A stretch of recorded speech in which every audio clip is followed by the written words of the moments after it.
I'm going to start on the runway this time as... well, I don't feel like going through pre-flight again. Crash the desktops notwithstanding. Let's just start on the runway.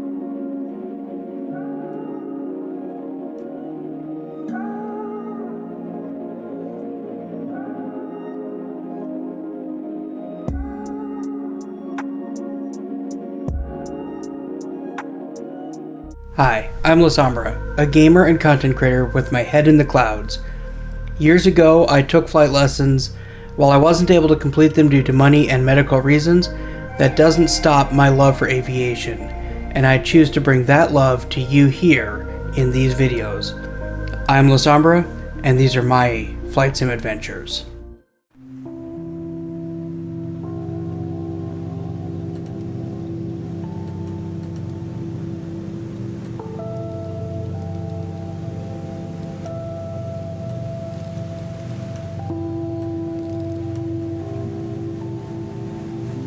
I've got a control for that. Why am I doing this the hard way?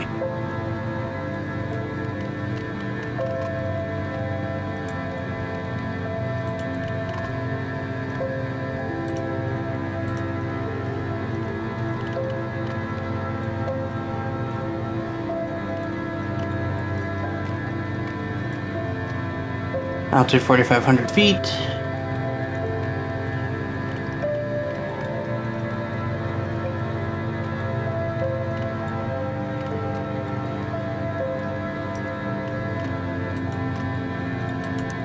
Pitot heat is on. Boost pump is on.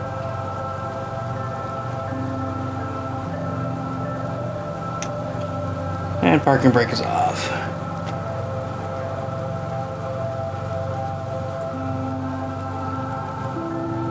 Waiting for trim. Alright, trim set to take off. Runway's clear. Let's go.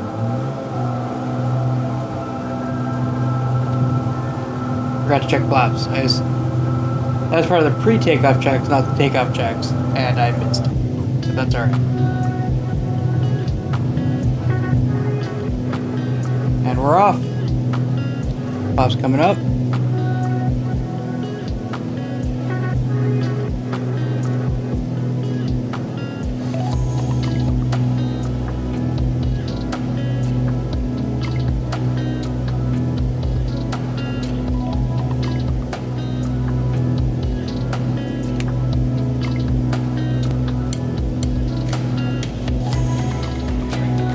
Just a bit of left turning tendencies to counter here.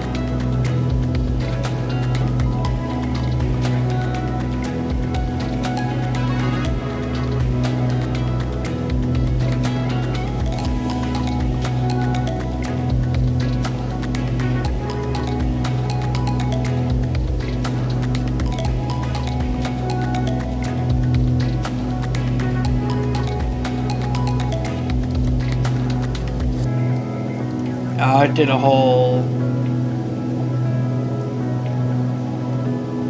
Really?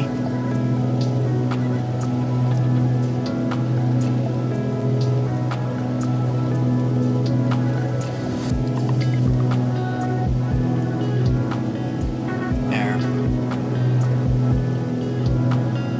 I did a whole departure and arrival for a VFR flight. Go figure.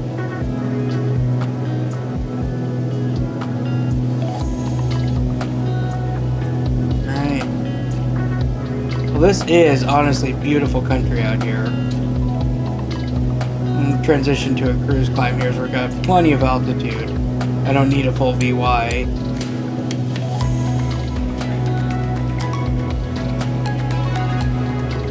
This thing's got horsepower to spare, to be honest.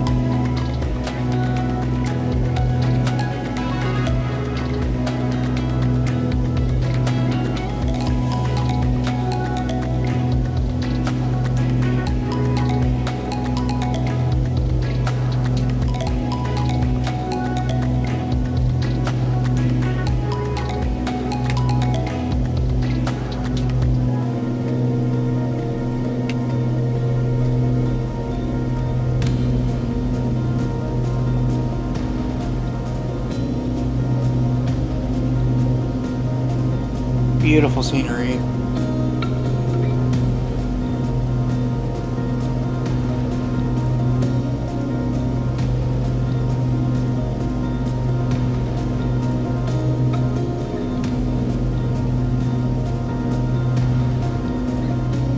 So I'm not even going to bother with the cruise climb. We're just going to go straight into cruise checks.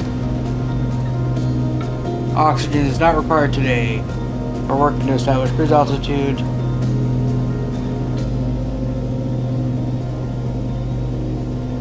Let's go ahead and do a leaning here.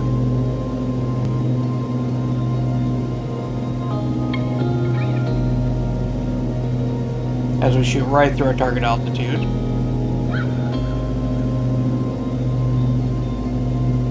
Now we didn't go to it too bad.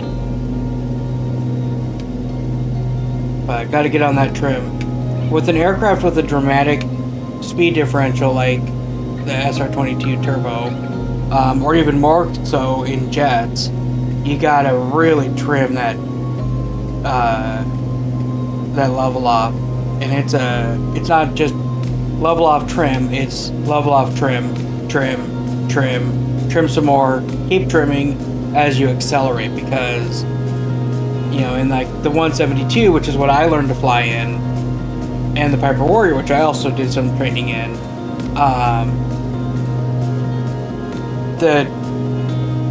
you level off, you speed up a little bit, you pull the power, and you're there, and you basically trim once, maybe twice. In the SR-22 here, right, so I want 45 lean of peak.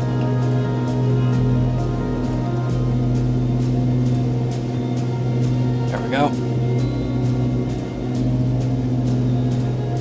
Back to my checklists. Cruise altitude is established. Power level is establishing at 75% cruise.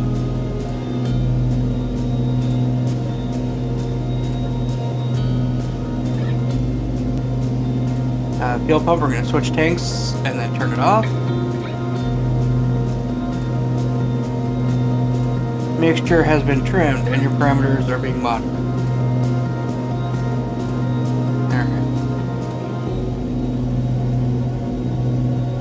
We're a little bit off course here, but nothing dramatic. And we're a little bit low.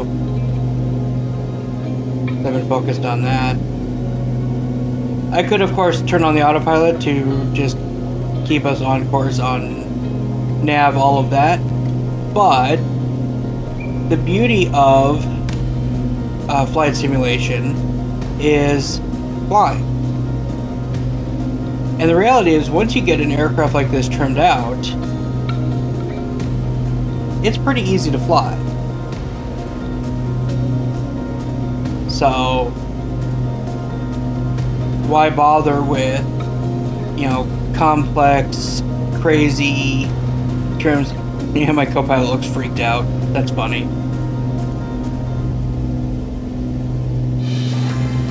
He's having a great day. But why turn on the autopilot when you don't have to? Now, if I was doing a whole bunch of legs, if I was going to be, you know, flying 3, 4, 5 legs today, I would absolutely be using the autopilot, because the mental drain of hand flying all those legs, along with managing navigation and airspaces and weather, although we don't have much in the way of weather today. Beautiful skies today.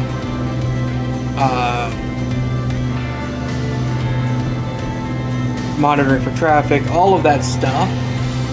The mental load of all that is enough all by itself. Then you add in actually hand flying and keeping the aircraft where you need it to be, and it gets to be a lot. And it gets to be a lot really fast. So if you're going to be doing that for, you know, one leg, right? 130, 140 mile leg, that's a long leg for for any pilot, but not that long. If you're going to be doing it for a 300-mile leg, well, that's just long for any pilot. But then if you're going to have 3, 4, 5 of those long legs, well, that just gets painful. So we try to avoid that. We try to keep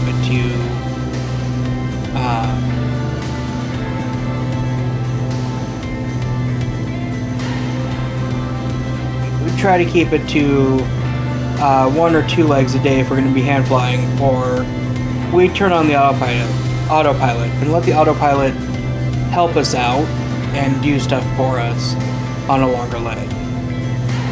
But I mean, this leg, we're about 45 minutes out. It'll be about 50-55 minutes before we're on the ground, because we will have to slow down and deal with traffic. I am not using ATC because Microsoft's ATC, to be entirely honest, leaves a lot to be desired, especially in VFR operations. It's not too terrible for IFR, although it's not great, but VFR operations, it's not great. So I am ignoring the ATC. I'll be using weather and my own determination to figure out where I'm landing.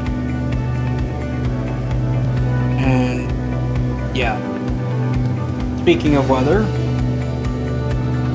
let's go look at what the weather is like where we're headed.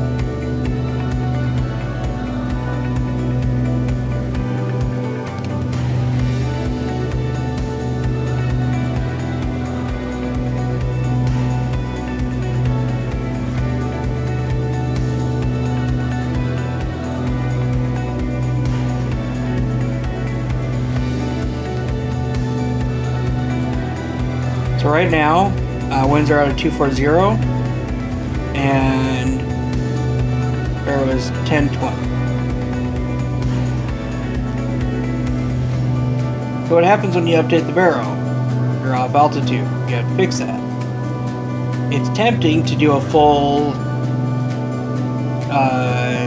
power descent, whatever. The reality is you want to kind of leave your power lever where it is, get to altitude, and then retrim. Especially when you're only dealing with 150, 200 foot difference.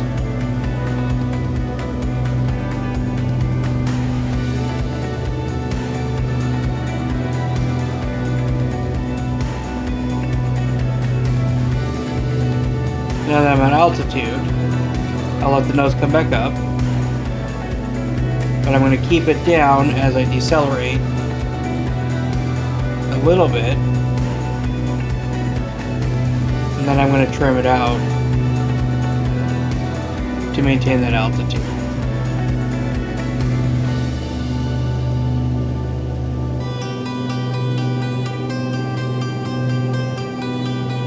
And it doesn't take a lot of trim, and you can pretty quickly stabilize on the correct amount of trim. Sometimes a little bit of back pressure or forward pressure is needed, because trim is slower to react than you can be.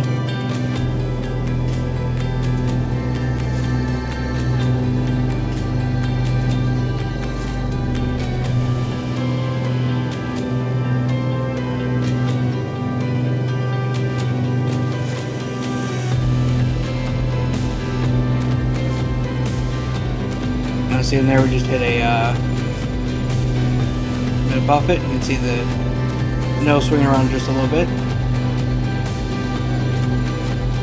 We're not that high off the ground that we're going to miss them, so we're going to experience some of those. And the key is just to keep a scan. You're looking outside, you're looking in. The nose drifts away, you put it back where you want it. Periodically check your power settings.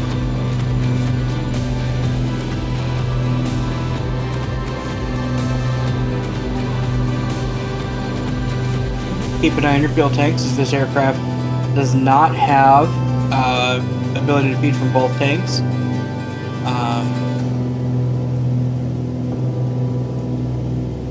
Let's see, just a little bit of a right roll there was just induced by some very light turbulence, right? This is this would be light turbulence. We're hitting it ever so slightly, but it is there.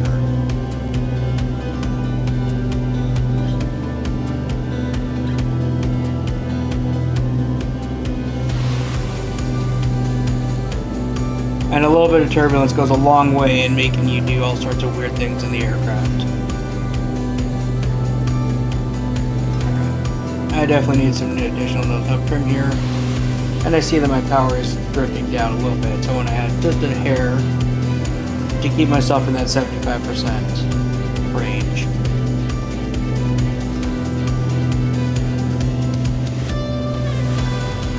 And that's really all that cruise flight is about, right? That's what you do.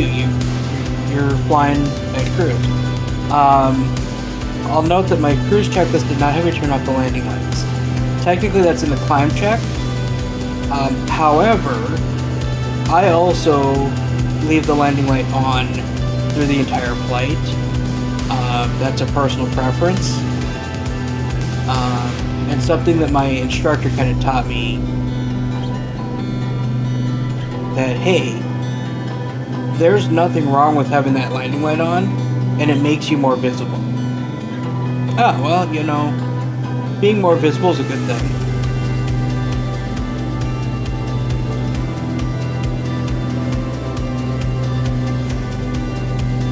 I'm just going to zoom out here a little bit, because there is a restricted area right here that I want to make sure I avoid. So I'm going to be watching for that.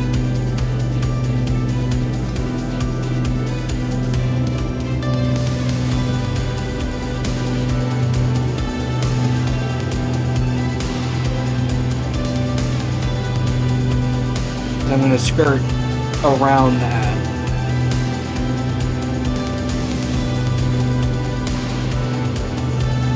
Definitely getting some mild turbulence. Some minor thermals here, nothing too big.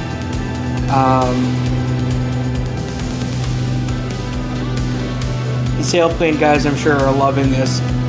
I've heard from a couple people who do like sailplanes that the thermals and such are better in 2024. If that's the case, which it sounds like it is, then that's another notch in the 2024 is an improvement column. There are people who are going to tell you it wasn't ready for release. I myself have experienced crash to desktops. They're annoying. I don't like them. I'm hoping that they'll find out why and fix them soon. But it's not like they are...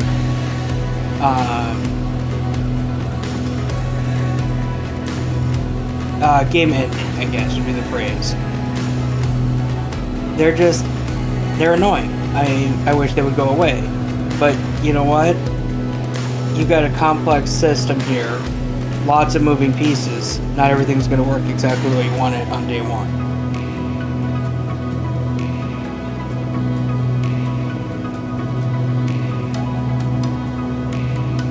We're definitely getting buffeted around a bit here, but that's alright.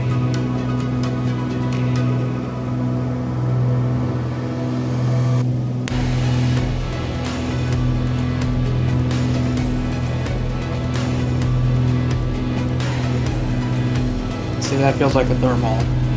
Because we were climbing even with the nose way down. And then there's the drop off the edge of the thermal. And that's what happens, right? And the really big thermals, which you'll get on a really, really sunny summer day, which for New Zealand, that's what we're dealing with here today. I've had thermals bounce me plus minus 300 feet in moments. It's crazy. You know, and there's some talk about whether or not the turbulence modeling is realistic. Personally, I feel that it's pretty close. I think it's a little bit shy in the case of thunderstorms and the like. but it's pretty good. Alright, I'm intentionally drifting left, of course, here, as I'm going to be getting closer and closer to that restricted area that I'm hoping to skirt around. So I'm staying a little bit to the left.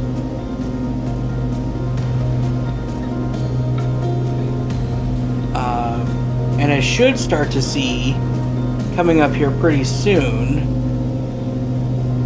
the body of water that kind of represents that restricted area.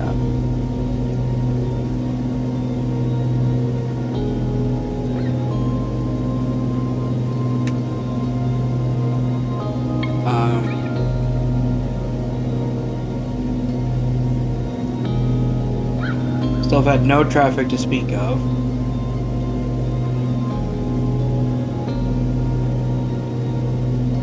Yeah. It's hard to explain to somebody just watching which of these movements are my controls and which of these movements are airflow. Because there's some of both, right? As I'm flying the aircraft, I'm inducing some of my own movements. But you can see it just in the way my airspeed has drifted all over the place despite being relatively stable flight. And that's because when I'm in descending air and trimmed to maintain level flight, my airspeed's low. When I'm in ascending air and maintaining level flight, my airspeed's high. And it drifts around between those. My goal is to maintain altitude, right? You don't maintain an airspeed in cruise, typically. You might with power, but typically you maintain a power and an altitude, and your airspeed will do what it will do. And you just keep an eye on it and make sure it's not so bad that it's going to cause you to have issues. But I've got very light winds aloft today. It's a relatively calm day for winds, which helps keep the turbulence under control. I've got some thermals, but nothing too crazy. I don't get the really rolling air that comes when you combine wind with mountains or with turbulence or the like. You can see off to the right of my nose, there's some water, like an inlet in the New Zealand coastline there. That whole area is basically the restricted area. If I pull up the map here, you can see that whole inlet is a restricted area. And basically don't fly here. I don't actually know what the nature of it is. I think it's just a occasionally closed military operations area, but I don't have that for sure. And in my case, it's easy enough for me to stay inland of that and not have to deal with that environment. And you can see how it turns into this river here that I'm next to right now. And so that becomes my navigation, right? I'm not necessarily following the GPS. I have it. I have that enabled. But I know that this giant inlet leads to another inlet, and then I can keep kind of following that southwest-ish, and I'll overfly a military base, and then just past that is Auckland. And so I don't need the GPS to tell me where Auckland is. I have it enabled, but my goal is to fly. I'm flying by visuals. I'm looking out the window, and I'm looking at the map, and I'm comparing those things. And yeah, I've got a moving aircraft on the map. I've got GPS. I have all these tools, but those are additional tools. I'm flying by looking out there.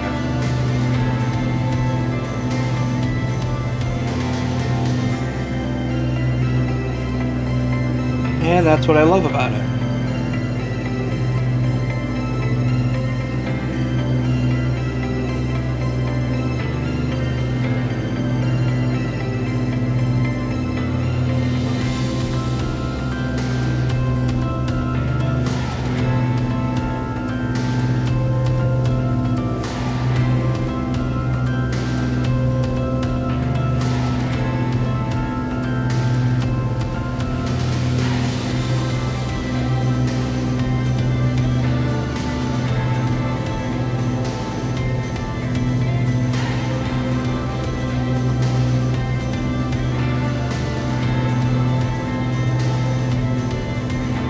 Now as the airflow has changed,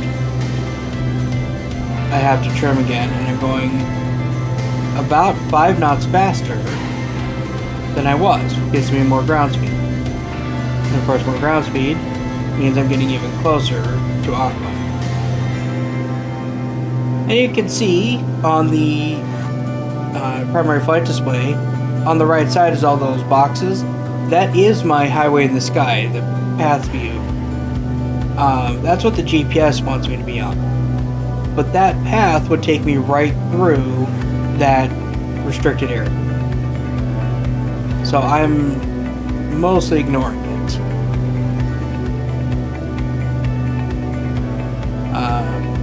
However, we've got this second inlet over here on the left. So the whole shape of this water area is kind of like a big bay and a small bay. And I could fly right between those two and be fine, be able to skirt the restricted area just fine.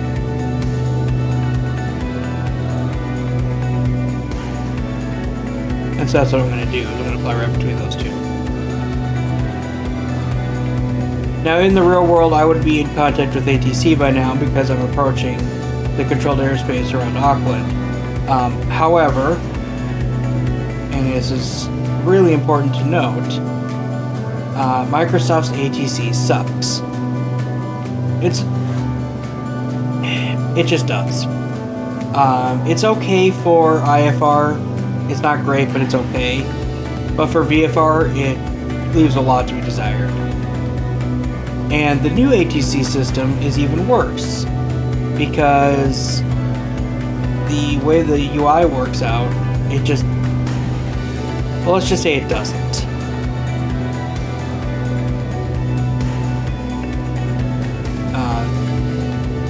In addition to that,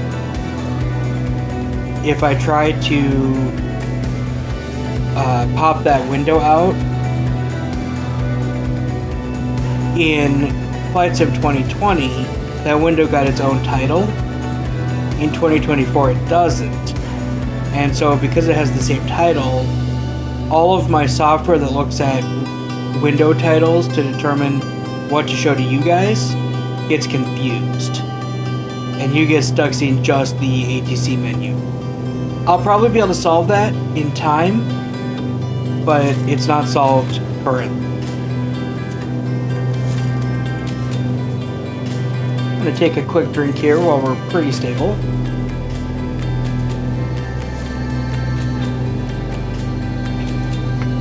I spoke too soon. Well, no, actually, that was still pretty decent. We're getting some buffeting, but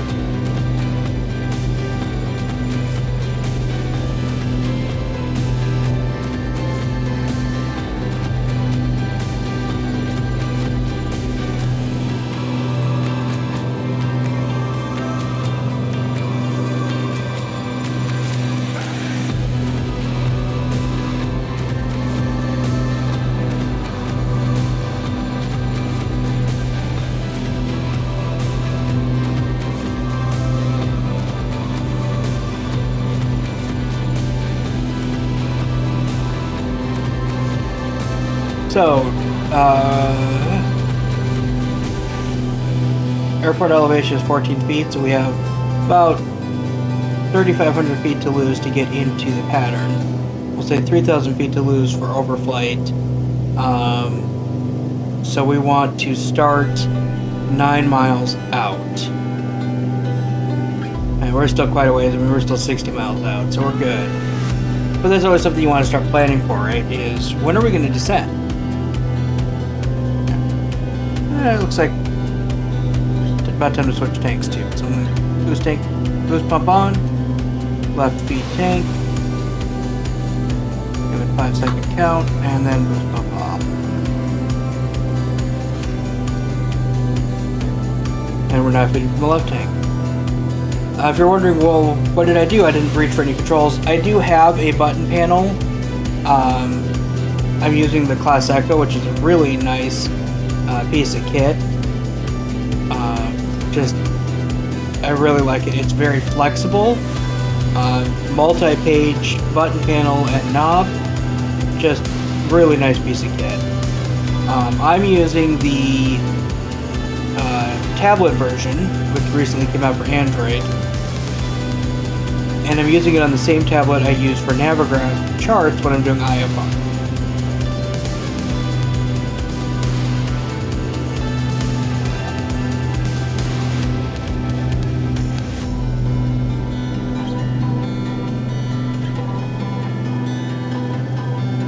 I'm going to try to call out some of these movements of whether I'm touching the controls or not. It's like right now, I'm not touching the controls.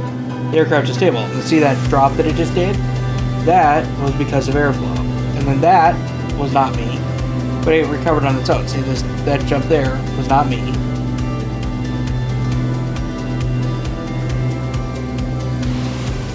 So a lot of this nose motion right now is not me. I'm not touching the controls. That's just airflow over the aircraft.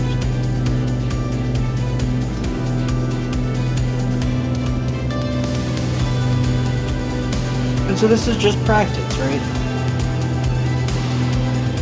You don't want to fight those too much, but if they're getting extreme, you may want to correct lightly, and sometimes you're going to add some trim. But honestly, it's a light touch on the controls. And people are like, well, Cirrus just has a side stick, so what do you do if you can't control with the other hand? Well, no, but almost every student pilot will tell you it doesn't take a lot of force on the controls, and you want to be basically left hand on the controls, right hand on the panel at all times anyway. That's just how you fly. So if that's just how you fly, why would you need a full yoke? Side stick's fine. Combine that with the fact that yes, you've got autopilot and all of that, and to be entirely honest, the autopilot is really good. You just don't need it, you know. And so this is this cockpit is based on the G6, and it's a good cockpit.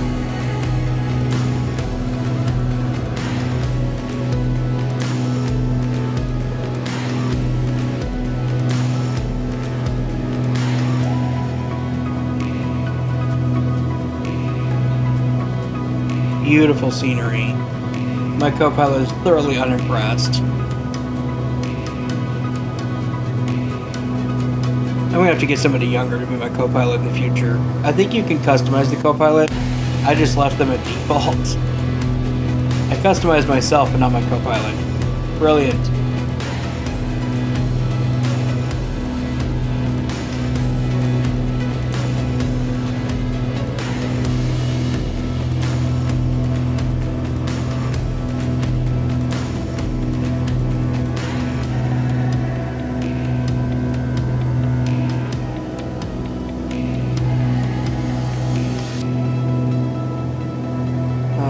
As I said, in a lot of ways, once you're trimmed out, the aircraft flies, and it'll bounce around. And like what's interesting there, that's definitely thermal because the nose dropped, but we started climbing. So we're in a thermal, and then the nose climbs with it as the trim takes effect. And we start really climbing, we're climbing. I'm not correcting right now, just letting the aircraft do its thing.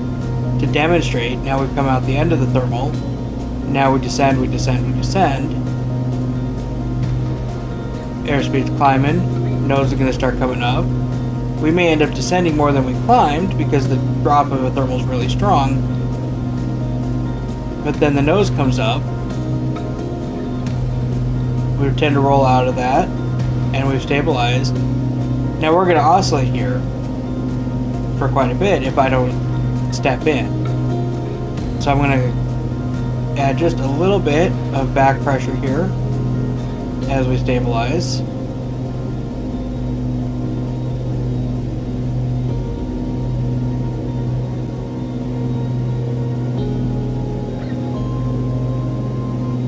the nose up just a hair. Oh, and there was a drop. And see that when the nose drops but the airspeed or the altitude starts to climb, that's an evidence of a thermal, because the thermal hit the whole aircraft and picked up both the main wings and the tail. That's why the nose dropped.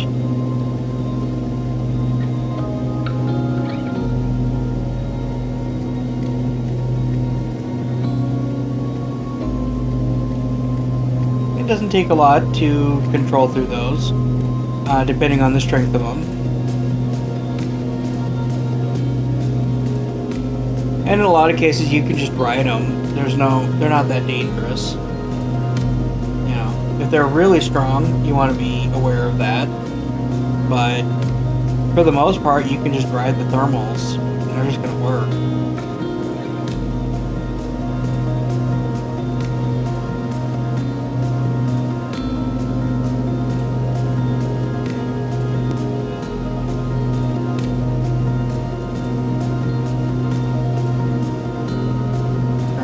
We are crossing that bay there. I forget there's a name for this bay. I really should do some research on New Zealand geography. I'm sure once I post this to YouTube, people will be all over that, ready to school me on New Zealand geography. And I'm going to go ahead and come down here, GPS, direct to, enter, and now I've got a more direct route into Auckland.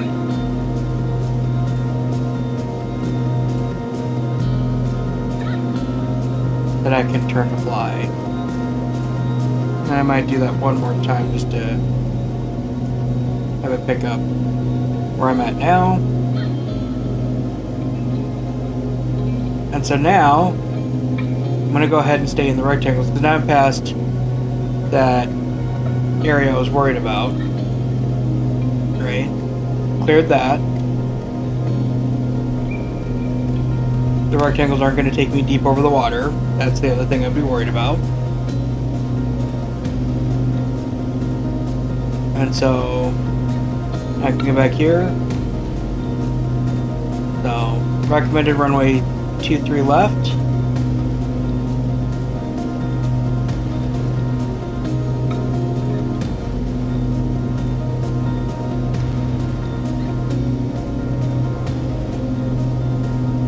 Pull up the airport chart here.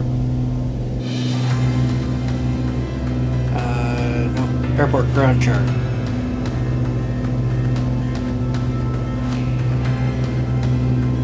Zoom that in a little bit. So I'm headed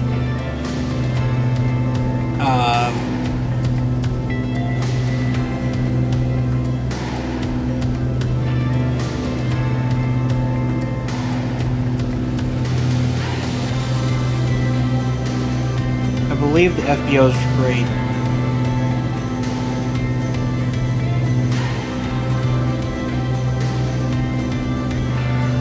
Actually, I don't know where the FBO is.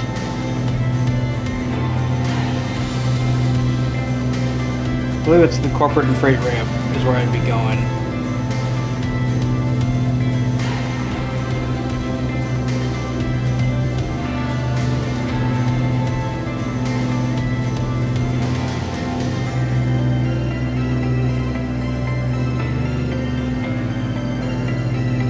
Yep, that's where I'd be going. Corporate and freight ramp.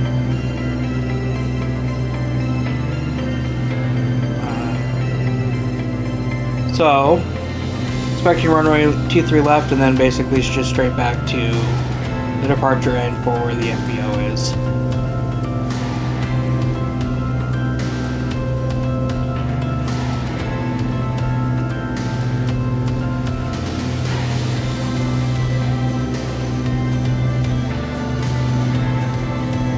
Beautiful scenery.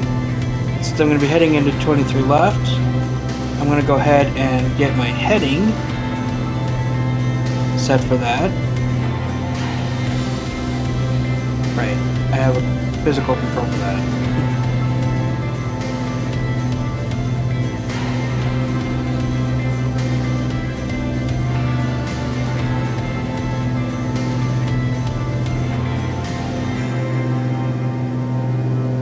So what I'm going to do is I'm going to pretend this is an uncontrolled field. I'm going to do an overflight at 1,500 feet. And then do a circle to land.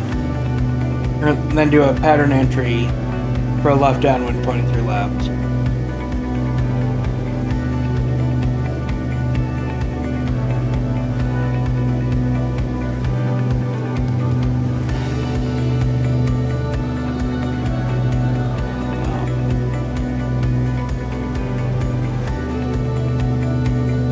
Beautiful day for flying.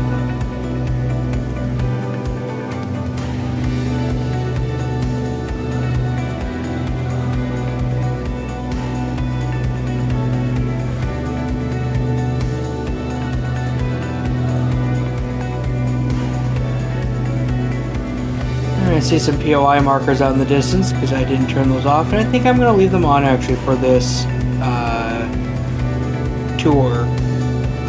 I personally normally fly with them off, but I think they add a nice touch, especially to live streams and YouTube videos. So I think I'll leave them on. Those are all going to be related to Auckland and the area around Auckland.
I honestly have to admit, I realized, just looking at the landscape here, why New Zealand is chosen for so many movies.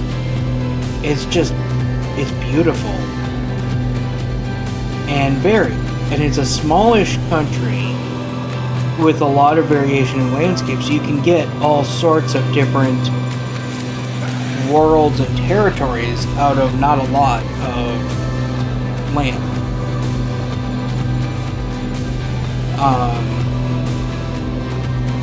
And that's very useful for a film on a budget.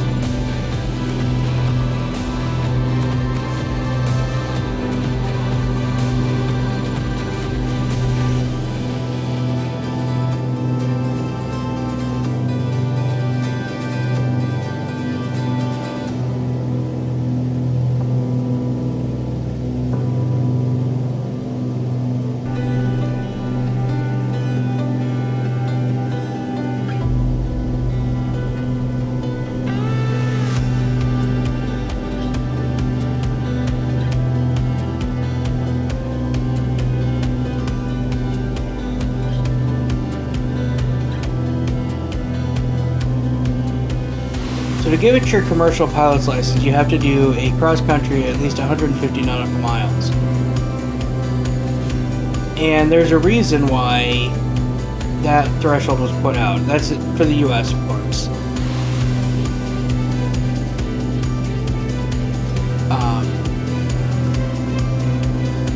There's a reason why that threshold was put into place.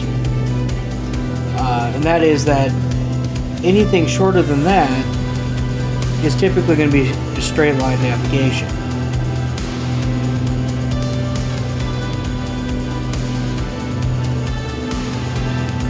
Alright, so we've got some aircraft hanging out around the airport down there.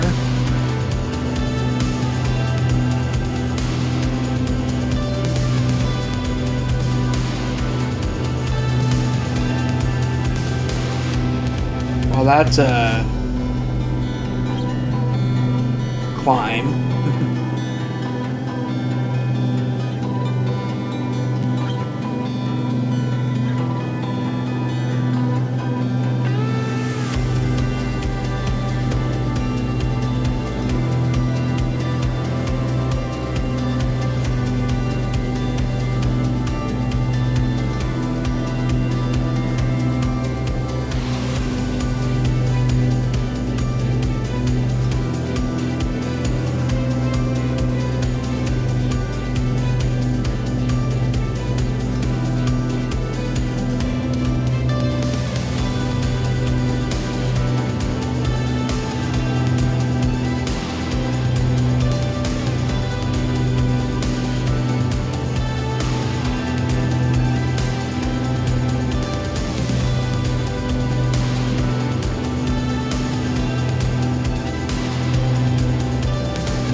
It is interesting how thermals will affect an aircraft. They don't do what you would intuitively think.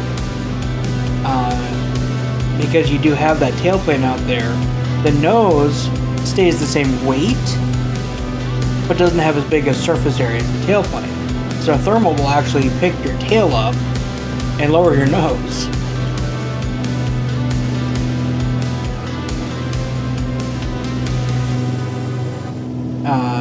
And so your nose will drop while your aircraft is climbing.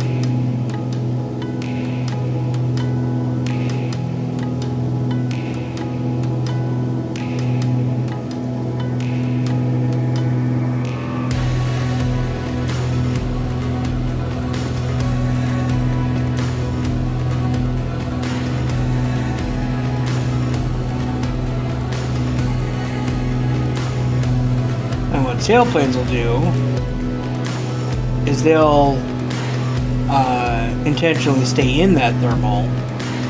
They'll spiral inside that thermal and ride it up. And they'll get real slow and just gain altitude, gain altitude, gain altitude real fast.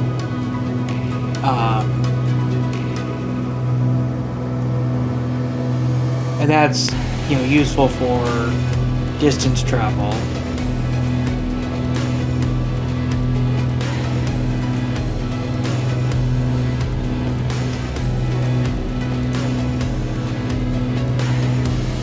I'm starting to see a lot of points of interest here.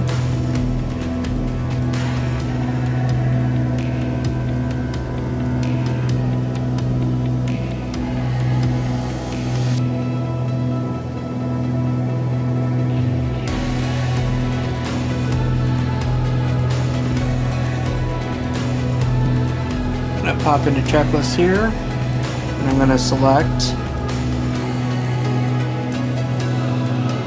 descent checks. Oxygen is not required. Altimeter is set. Cabin heat defrost is not required. Landing light is on. Fuel system. I'm going to switch back to the right tank.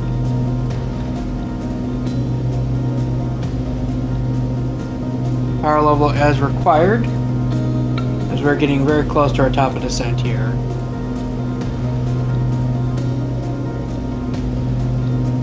I'm going to go ahead and exit out of the checklist for now. It's just always a good form to be ahead of the aircraft as much as you can.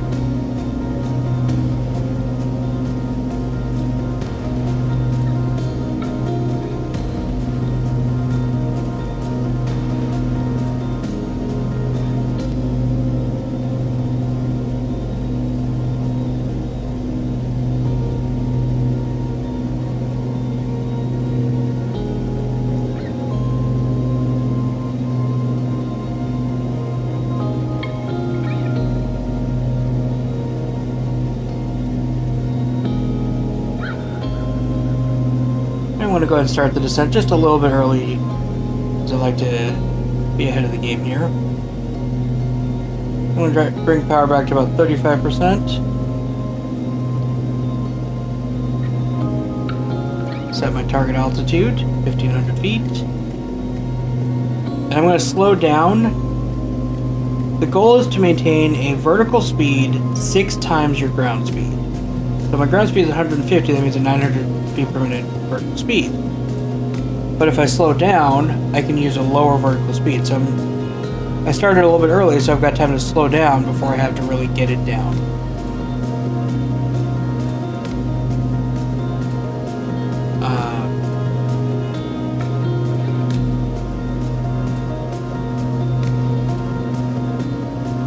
And if I go back into checklist here, I'll note it says avoid prolonged idle, maintain a cylinder head temperature of 240 or greater. We're at 308 pounds, so I can afford to lose some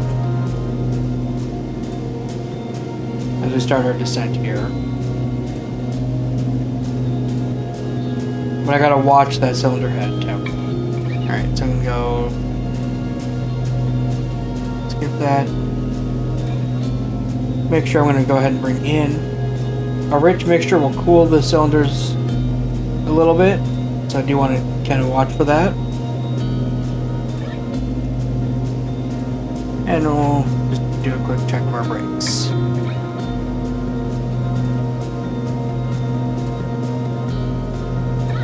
We're on the before landing checklist. And that's Auckland, New Zealand.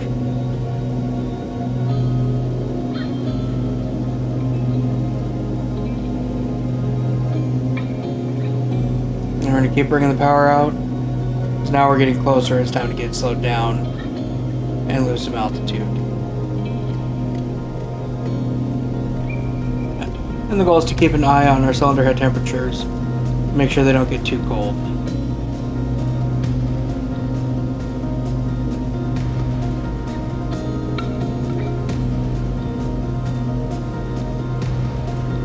And I've got the airport in sight.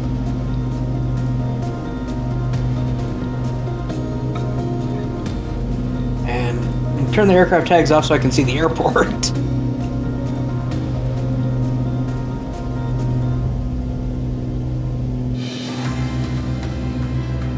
I'm gonna go mixture full rich for landing.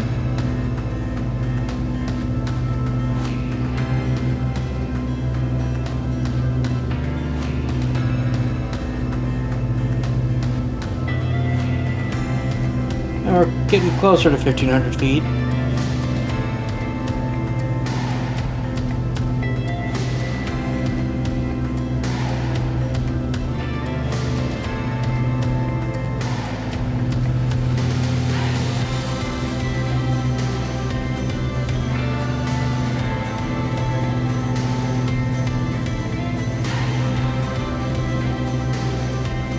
We're slowing and descending.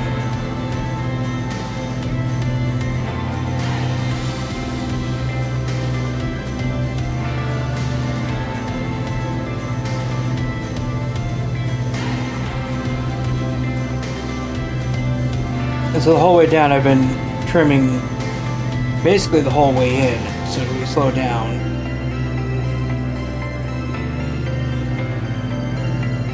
And then we're going to level off mostly with power once we're at about 100 knots.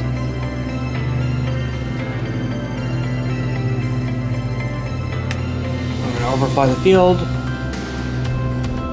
As I overfly, I'm watching for windsock or any indication of an active runway, as I would do at any uncontrolled airfield. And so now we're going to level off, and I know that in this aircraft about 35% power gets me level at around 100 knots.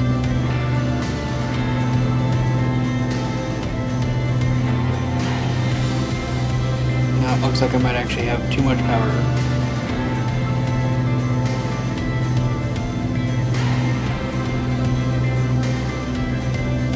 Alright, so I do see a windsock out there. Looks like, yes, 27 left is where we're 23 left is where we're going to be landing. I'm going to stay at 1500 until I'm past the pattern.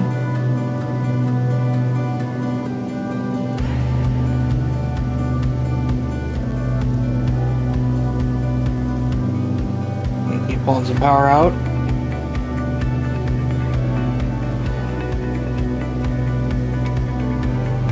So this is where it's really important that if power were to fail here, I would be popping caps. Because I'm out over water. There's nowhere to land here. You pop caps. You go in the water. It's just what it is. Alright, we're clear of the downwind. We're going to go ahead and ascend to 1,000 feet.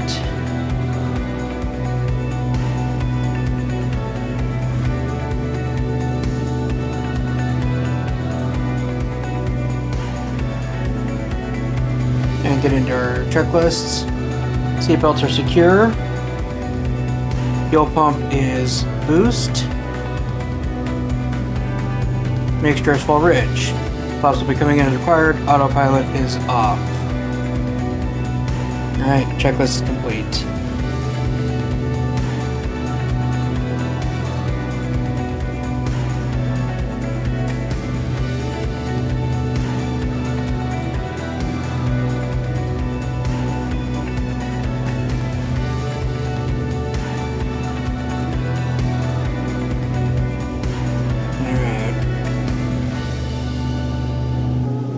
Enter on the 45 to downwind.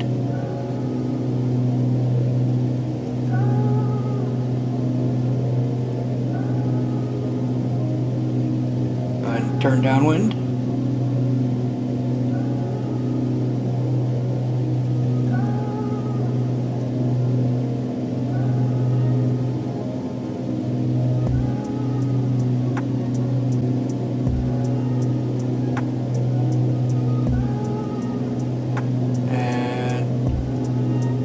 Stable, and we're slowing.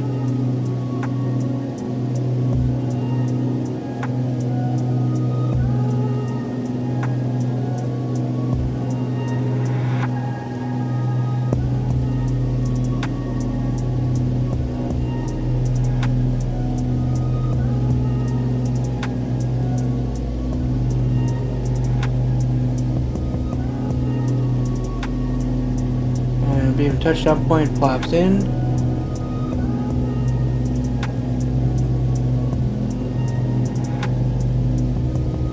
And power comes out to 25% as we begin a gentle descent. We also slow down. And then we can go ahead and turn base.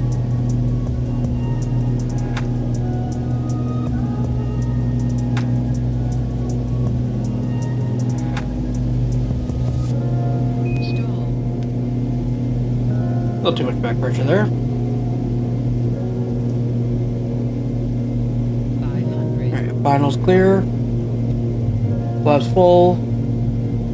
Turning final.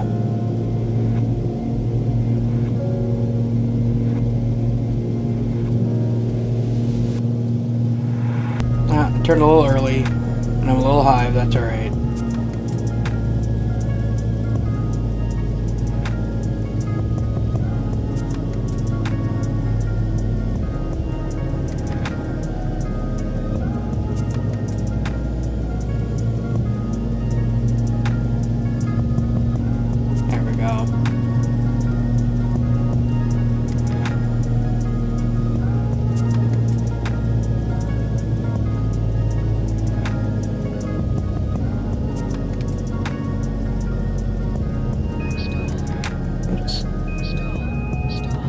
Wow, alright. Not sure why the nose tried to buck on me there. I might be a control sensitivity thing.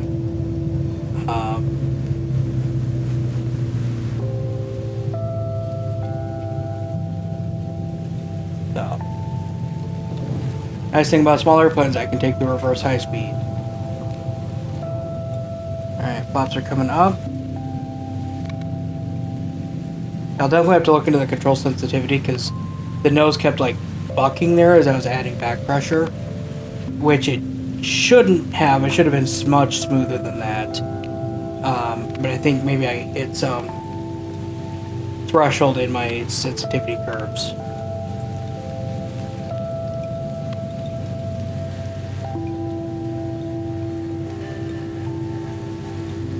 Alright.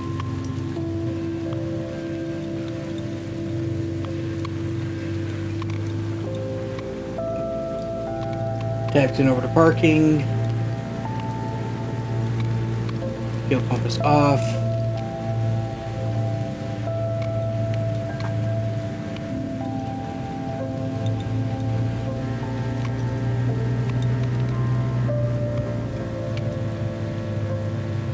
Mixture is leaned.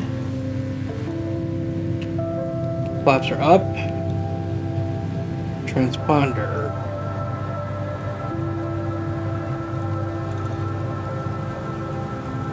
Is standby.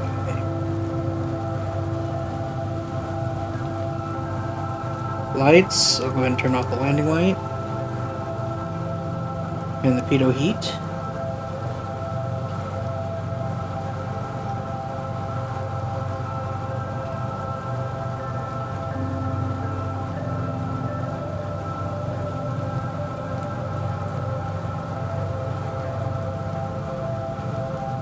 Pitot heat's off, ice protection's off, all ice switches are off.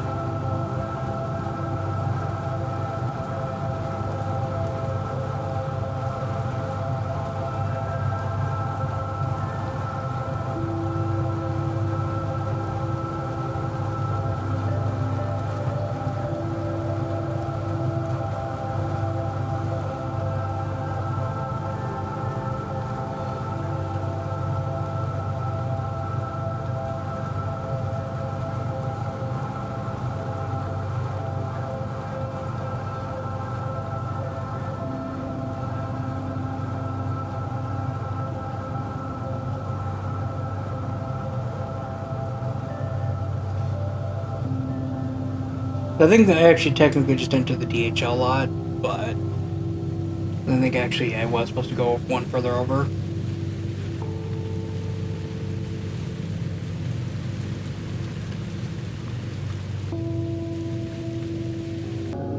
But this'll do. Alright, fuel pump is off, throttle is idle, ignition switch, so we're just doing a quick off both. Make sure that this engine stutters. Mixture to cut off.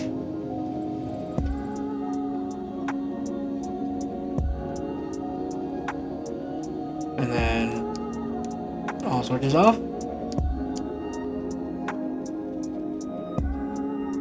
Parking brake set. And welcome to Auckland. As my truck air goes absolutely nuts. I'll try to figure out how to open the door.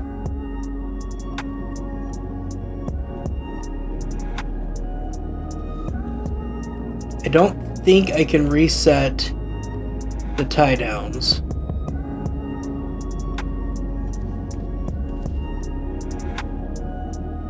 And you can't put the covers back on either. So we're in Auckland. That wasn't a great landing. But like I said, I think the primary reason for that was control curves. The pitch got just all of a sudden much more sensitive as I think I crossed some kind of threshold. So I'm going to play with my control curves to hopefully give myself a little bit smoother control in the landing roll. Because what happened was I'd be back pressure, and then just a little more back pressure and the nose would jerk, which indicates that the control curves were wrong. That said, I'd like to thank you all for flying with me.